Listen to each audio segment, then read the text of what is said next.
আসসালামু আলাইকুম প্রিয় ভিউয়ার্স, এই যে দেখতে পাচ্ছেন পাহাড়ি ঢল। গ্রামে আসার পরে গ্রামের বাড়িতে প্রায় পানি ছোঁয়া ছোঁয়া ভাব। এই যে দেখেন গ্রামের অবস্থা,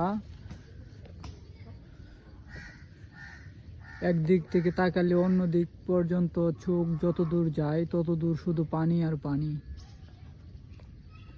পাহাড়ি বন্যায় গ্রাম তলিয়ে যাচ্ছে। আজকেই পাহাড়ি বন্যা এসেছে। এই যে দেখেন আপনারা, যে বাড়িতে উঠে যায় এইগুলা বাড়িতে পানি উঠে যায় পাহাড়ি বন্যায়। এইগুলা বাড়ি হচ্ছে অনেক নিচু এবং একেবারে বিলের প্রান্তে তাদের বাড়ি।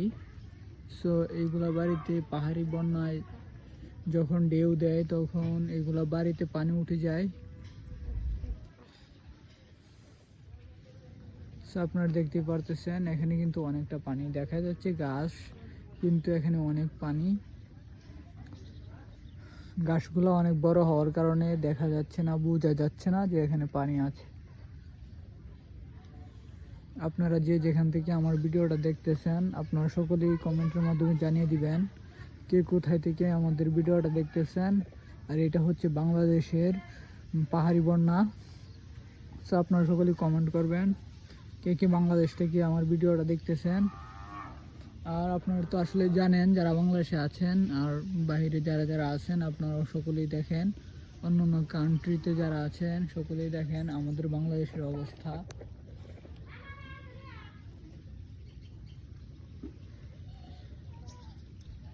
ওই যে দেখতেছেন একটা নীল জাল, নেট চায়না নেট। এগুলোতে হচ্ছে এই যে চায়না জালের মাছগুলো এখানে রাখা হয়। এই যে চায়না জালের এই মাছ, অনেক মাছ ধরে এই জালে।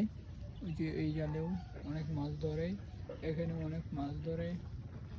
সো এই মাছগুলো রাখা হয় ওই যে এই জালে।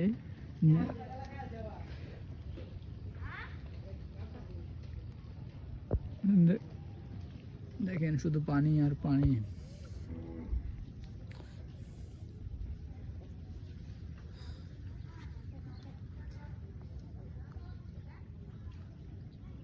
সকলেই জানাবেন আপনারা সকলেই কেমন আছেন, আশা করি ভালো আছেন। এই যে দেখেন এখানে একটা চায়না বাইর, এখানেও প্রচুর মাছ ধরে এই বাইরগুলোতে চায়নারা বানিয়েছে খুব সুন্দর করে।